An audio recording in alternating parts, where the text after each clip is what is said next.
Around $1 billion a year is spent to tackle homelessness directly. Around $1.6 billion a year is spent providing housing-related support. Over 40,000 hostel places are funded for single homeless people, and yet homelessness is reaching crisis proportions. Over 100,000 people approach councils for homeless assistance each year.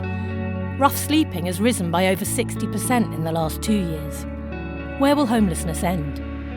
Perhaps the question we should be asking is, where does homelessness begin?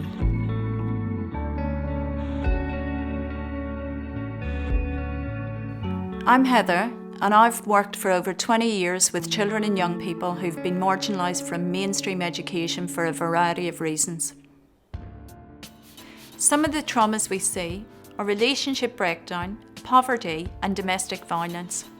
Education isn't just about academia. We need relational intervention to play a bigger part in schools. A positive difference could be a coordinator at a school who organises all the multidisciplinary support around a young person, and that schools develop programmes that build resilience and coping skills in young people.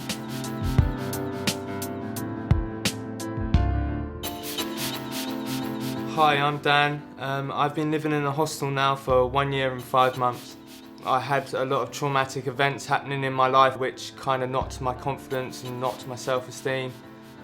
The support that I've received, which has really helped, is my hostel that I'm living at, the counselling that I'm currently taking part of. I can talk and express myself fully, what I need to get off my chest. I love the people that live here as well. Okay. We're all like one big family. I feel differently now about my future because I just feel absolutely great. My confidence has kicked in, my self-esteem's kicked in, my positive attitudes come back, my spirits come back, my oomph. Hi, I'm Sharon. This is my son Jack, and we finally got a new home. My dad walked out when I was 7 and my mum really couldn't cope. That helpless feeling never really left. There was always the fear of history repeating itself. And when my bloke left, I just started to fall apart like my mum did. The debts mounted up and I went from stressed to depressed. I really was about to give up the fight when I contacted a housing charity. The help we got from our support worker was a massive relief, having someone fight on my behalf. Looking back, I should have contacted them earlier. That little bit of hope helped fight my depression, made me believe there was a way out.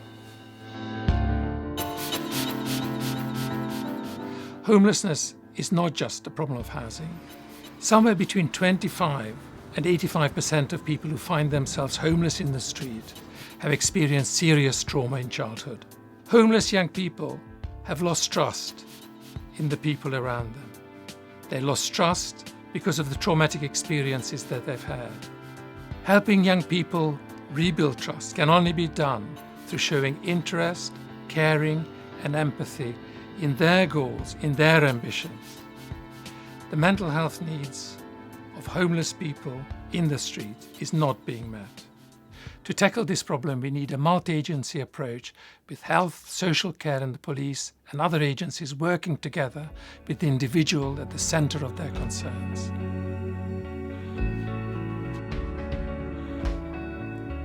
We need to better understand the real solution to homelessness. It isn't just about housing or a job, although these matter. It's also about relationships and resilience. People need therapeutic support. We have to recognise the signs and spot the early indicators of homelessness. There needs to be a focus on early intervention and on prevention. We need to collaborate more across different sectors. The solution doesn't just lie with homeless organisations. It's about different kinds of partnership. Opening new doors.